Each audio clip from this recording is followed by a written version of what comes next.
Good morning friends. मैंने इसके previous class का एक वीडियो अपलोड किया था जहाँ पे मैंने बताया था कि ह्यूमन रिप्रोडक्टिव सिस्टम में इन्वॉल्व दोनों थे, male reproductive system and female reproductive system. आज जिस टॉपिक पे हम लोग चर्चा करने वाले हैं वह है मेल रिप्रोडक्टिव सिस्टम का ऑर्गन्स के बारे में पढ़ेंगे। दोस्तों, अगर हमारी वीडियो में या पढ़ाई में कहीं पे कोई त्रुटि हो तो आप हमें कमेंट्स बॉक्स में कीजिएगा, मैं अपनी उस गलती को सुधार करूँगा। इसी के साथ आज का टॉपिक हम स्टार्ट करते हैं। मैंने प्रीवियस क्लास में ऑलरेडी बता चुका था कि जो मेल रिप्रोडक्टिव सिस्टम है, आप यहाँ पे थोड़ा सा जूम करके भी देख सकते हैं कि मेल रिप्रोडक्टिव सिस्टम को मेनली 2 पार्ट्स में डिवाइड किया गया है। एक हो जाता है प्राइमरी सेक्स ऑर्गन या प्राइमरी रिप्रोडक्टिव सिस्टम, और एक होता है सेकेंडरी सेक्स ऑर्गन या इसको बोलते हैं सेकेंडरी रिप्रोडक्टिव सिस्टम। प्राइमरी जो ऑर्गन है, प्राइमरी सेक्स ऑर्गन, इसमें रखा गया है टेस्टिस को, और जो सेकेंडरी सेक्स ऑर्गन है उसके अंतर्गत रखा गया है एसोसिएरी ग्लैंड एंड डक्ट सिस्टम। आज जो हम लोग विशेष एक्सप्लेन करने वाले हैं वो यही जानेंगे प्राइमरी सेक्स ऑर्गन। मैंने प्रीवियस वीडियो में इसको अपलोड कर चुके हैं। प्राइमरी सेक्स ऑर्गन कहते किसको है, ऑलरेडी मैंने बता चुका कि जो टेस्टिस है, यानी testis are known as primary sex organ. Testis are known as primary sex organ. क्यों बोलते हैं इसको, तो उसका रीजन मैंने यहाँ पे मेंशन किया हूँ, because gametes are formed. Gametes जो बनेंगे तो बनते कहाँ पे हैं, टेस्टिस में। तो टेस्टिस में स्पर्म का फॉर्मेशन होता है, जिसके कारण इसको बोला गया है प्राइमरी सेक्स ऑर्गन। अब जानते हैं कि जो टेस्टिस है, तो फर्स्ट ऑफ ऑल टेस्टिस का जानते हैं लोकेशन, कि एक्चुअली में मेल बॉडी पार्ट्स के अंदर ये टेस्टिस होती कहां पे। तो टेस्टिस का लोकेशन देखिए, तो टेस्टिस जो होती है with in A bag like structure called scrotum. यानी अगर देखिए तो स्क्रोटम के अंदर टेस्टिस पाई जाती है, जो एक बैग लाइक स्ट्रक्चर का होता है। अब एक्चुअली में इसका पोजीशन क्या है, तो जो स्क्रोटम होता है, टेस्टिस कहां पे है, स्क्रोटम, और स्क्रोटम कहां पे है, तो एक्चुअली मैंने यहाँ पे बताया हो कि अगर ह्यूमन बॉडी में देखें तो ह्यूमंस बॉडी को देख ले तो हमारे बॉडी में 4 कैविटी होते हैं। आप इस फिगर से भी समझ सकते हैं। एक हमारा ऊपर जो होता है इसको बोलते हैं ओरल कैविटी। एक जो आपके बॉडी के ऊपर होता है, अगर हम लोग देखें मैमरी ग्लैंड, तो इसको बोल दिया गया है थोरेसिक कैविटी। और आपका जो यहाँ पे देख रहे हैं नोवेल जो है आपका हाइलम जो हो जाता है नाभि, इसके ऊपर और थोरेसिक के नीचे वाला जो पोर्शन है इसको नाम रख दिया गया एब्डोमिनल कैविटी। और इसके जो नीचे का टोटल पोर्शन होता है इसको हम लोग नाम दे दिए हैं पेल्विक कैविटी। तो ह्यूमन बॉडी में जो टोटल कैविटी का नंबर होता है वो 4th होते हैं। ऊपर वाला ओरल कैविटी है, थोरेसिक कैविटी है, abdominal cavity and pelvic cavity. तो स्क्रोटम जो होती है वो एब्डोमिनल कैविटी के सेंटर में एक बोन प्रेजेंट होता है, और जो बोन प्रेजेंट होता है उसका नाम रख दिया गया है प्यूबिक एम्फाइसिस। और इसी प्यूबिक एम्फाइसिस बोन के नीचे से एक पाउच और बैग लाइक स्ट्रक्चर दोनों थाई के बीच में लटके होते हैं, उस स्ट्रक्चर को हम लोग बोलते हैं scrotum. We can define in easy way scrotum, it is a out pouching of abdominal wall. What is the scrotum? A scrotum is a out pouching of abdominal wall hanging between the 2 thighs. दोनों जांघ के बीच में लटके रहते हैं। अगर हम इस स्क्रोटम को देखें तो मैं एक सिंपल डायग्राम से बना रहा हूं। अगर हम एक पर्सन को देख ले, सपोज दैट एक पर्सन है, तो इसके जो थाई यहाँ पे इस तरह से यह जो होता है लटका हुआ रहता है, जिसको हम लोग बोल रहे हैं स्क्रोटम। मैंने इसको एक इजी वे में समझाने का प्रयास किया। अब ये जो स्क्रोटम है यह आउट पाउचिंग यानी बॉडी के बाहर होता है, कहां पे, एब्डोमिनल वॉल और दोनों थाई के बीच। अब एक्चुअली में ये जो स्क्रोटम होती है यह 3 लेयर से कवर होती है। इसका जो आउटर वॉल होता है उस आउटर वॉल को हम लोग कहते हैं स्कीन। स्क्रोटम 3 लेयर से कवर रहती है, इसमें 3 मेम्ब्रेन्स होते हैं। इसका जो आउटर वाला पोर्शन है उस आउटर पोर्शन को स्कीन बोलते हैं। जो सेकेंड वाला पोर्शन होता है उसको हम लोग बोलते हैं डार्टोच। सेकेंड लेयर का नाम है डार्टोच। और जो थर्ड और इनर लेयर होता है उसको बोलते हैं हम लोग क्रीमेस्टर। तो ये टोटल 3 लेयर से कवर होते हैं।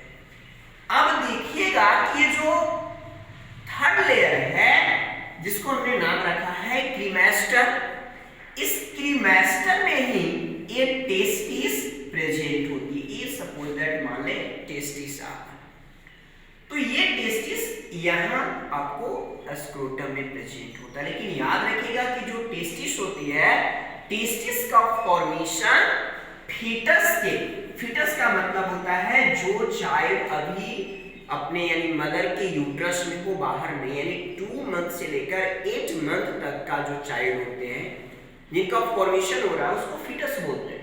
तो फीटस के 7 मंथ में ही टेस्टिस का फॉर्मेशन हो जाता है, वो भी बच्चों के पेट में होता है। ये नहीं समझिएगा कि मादा के उसके मदर के पेट में नहीं, बच्चों के पेट में होगा फीटस के अंदर। किस मंथ में? 7 मंथ। ये क्वेश्चन ऑलरेडी नीट में पूछी गई है। जब 7 मंथ में बच्चे के पेट में जो टेस्टिस बनता है तो वह एक नली के थ्रू, एक ट्यूब के थ्रू आता है स्क्रोटम। अब जो ट्यूब इसको स्क्रोटम में लाता है उस ट्यूब का नाम रख दिया गया है इंगुइनल कैनल। उसका नाम क्या रख दिया गया भाई? Inguinal canal. इंगुइनल कैनल क्या है? फीटस के पेट में जो टेस्टिस बनी वह एक ट्यूब के थ्रू कहाँ रहा है? स्क्रोटम। और स्क्रोटम में जो आ रहा है, जो ट्यूब उसको लेकर आ रहा है, उस ट्यूब का नाम क्या रख दिया गया? Inguinal canal. अब जब भी ये आता है तो स्क्रोटम में टेस्टिस को और इसका जो थर्ड लेयर है क्रीमेस्टर, दोनों को अटैच करता है। अब दोनों को जो अटैच करता है, कनेक्ट करने का काम करता है, एक पार्ट से कनेक्ट हो जाते हैं जिसको हम लोग बोलते हैं में, यहाँ पे देखिएगा इसका एक और नाम रख दिया गया है ग्यूबरनाकुलम। इसका एक और नाम रख दिया गया ग्यूबरनाकुलम, या इसको हम लोग कहते हैं, देख ले सकते हैं वहां पे, उसको बोला गया है मेजोसियम। अब देखिएगा कि ये जो ग्यूबरनाकुलम है ये क्या करता है? टेस्टिस को स्क्रोटम में अटैच करता है। जब ये टेस्टिस ऑलरेडी स्क्रोटम में आता है तो वह इनिशियल पॉइंट में ही नहीं मैच्योर होता, क्योंकि टेस्टिस को एक और नाम से हम जानते हैं फैक्ट्री ऑफ स्पर्म। ये भी क्वेश्चन पूछा हुआ था कि भाई फैक्ट्री ऑफ स्पर्म कौन है? याद रखिएगा टेस्टिस को फैक्ट्री ऑफ स्पर्म कहते हैं। अब ये जब टेस्टिस यहाँ पे आ जाता है तो इसका ग्रोथ, इसका डेवलपमेंट, इसका न्यूट्रिशन, इसकी मैच्योरेशन कौन करेगा? तो इसके लिए इसमें एक और जो होती है छोटी सी डक्ट निकली होती है, और ये जो डक्ट निकली होती है इस डक्ट का नाम रख दिया गया है टेस्टिकुलर आर्टरी। इसका नाम क्या रख दिया गया? टेस्टिकुलर आर्टरी, जो क्या करेगा? टेस्टिस को न्यूट्रिशन प्रोवाइड करेगा। जब इसके अंदर न्यूट्रिशन वगैरह होते हैं तो सेल्स जो होते हैं वेस्ट मटेरियल रिलीज करेंगे, और जो वेस्ट मटेरियल रिलीज करते हैं उसको बाहर निकालने के लिए इसमें एक और ट्यूब जो होते हैं निकले होते हैं, जिसका नाम रख दिया गया है टेस्टिकुलर वेन। Testicular vein. बच्चे एक चीज आपने कभी गौर किए होंगे कि ये जो स्क्रोटम होता है एक्चुअली ये 2 कंपार्टमेंट में इस तरह से डिवाइड रहता है, एक लाइनिंग स्ट्रक्चर। अब ये जो इस तरह से डिवाइडेड है तो ये 2 लोब्स में डिवाइड हो जाते हैं, एक ये टेस्टिस और एक ये टेस्टिस, और जो इसके बीच में एक वॉल का काम कर रहा है जो इसको 2 कंपार्टमेंट में डिवाइड करती है, इस कंपार्टमेंट का नाम रख दिया गया सेप्टम स्क्रोटी बोलते हैं। इसका नाम क्या रख दिया गया? सेप्टम स्क्रोटी। पूछेगा भाई सेप्टम स्क्रोटी क्या होता है? तो याद रखिएगा कि जो स्क्रोटम होती है वो 2 कंपार्टमेंट में डिवाइड होता है, उसके बीच में कंपटीशन होता है, एक वॉल्व होता है जो इसको 2 पार्ट्स में डिवाइड करता है, उसको हम लोग सेप्टम स्क्रोटी कहते हैं। अब ध्यान से देखिए, अब ये जो टेस्टिकुलर आर्टरी प्रोवाइड कर रहा है वेस्ट मटेरियल को निकालने का काम किया टेस्टिकुलर वेन। अब होता क्या है कि इसको ठंडे और गर्मी का फीलिंग होता है। अगर आप देखे होंगे कि जब भी विंटर सीजन आता है तो ये बिल्कुल कॉन्ट्रैक्ट हो जाता है, और जब भी समर आता है तो आप वहां पे रिलैक्स देखते हैं। तो इसको जो हॉट और कोल्ड का फीलिंग कराने के लिए इसमें बहुत सारे नर्व होते हैं, और ये जो नर्व होता है इस नर्व का नाम रख दिया गया टेस्टिकुलर नर्व। टेस्टिकुलर नर्व जो इसको ठंडे और गर्मी का आभास कराएगा। अब देखते हैं कि ये जो स्क्रोटम है या स्क्रोटम का मेन फंक्शंस क्या होता है। तो सारे स्क्रोटम का एक ही मेन फंक्शंस होता है कि ये बॉडी टेम्परेचर जो होती है उस बॉडी टेम्परेचर से approximately 2 to 3 degree Celsius come temperature scrotum, और यह टेम्परेचर बहुत ही नेसेसरी होता है स्पर्म फॉर्मेशंस के लिए। तो स्क्रोटम का एक ही फंक्शंस है, बहुत इंपॉर्टेंट है, provide the low temperature then body temperature 2 to 3 degree Celsius. Thanks. एक बार अगर नहीं समझ में आई तो आप छोटी से समझ सकते हैं। स्क्रोटम जो होता है यह जो होती है आपको आउट पाउच लाइकिंग स्ट्रक्चर होता है जो एब्डोमिनल वॉल के बाहर होता है, दोनों थाई के बीच में। स्क्रोटम जो होती है 3 लेयर से कवर होती है। आउटर को स्किन बोलते हैं, एक को डार्टोज बोलते हैं, और तीसरे को हम लोग क्रीमेस्टर बोलते हैं। यह जो होता है स्क्रोटम 2 पार्ट्स में डिवाइडेड होते हैं। जो डिवाइड करता है उसको हम लोग बोलते हैं सेप्टम स्क्रोटी। अब ये सेप्टम स्क्रोटी से 2 लोब में डिवाइड हो जाता है।